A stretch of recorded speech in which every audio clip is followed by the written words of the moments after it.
ko, you don't deserve that increase. Totoo lang. Diba? Ikaw, na-negate yung company efforts, diba? Nasa leader talaga eh. Yung leader na ang biggest motivator eh. Yes or no? Ilan sa inyo ang umalis na dahil sa leader? Say me! Ilan sa inyo ang hindi pa umaalis, pero apalis na rin.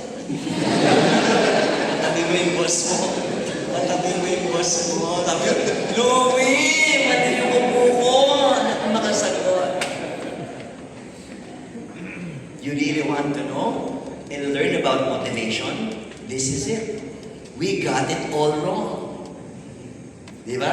Motivation, kaya mo, sisiguraduhin kung ma-promote ka. Wrong promise, hindi na-promote, masama pa loob. Yes sir, no? Alino masama ang loob? Sa kumpanya. Kasi pag sabi mo, bro, nilabang kita eh. Bro, nilabang yung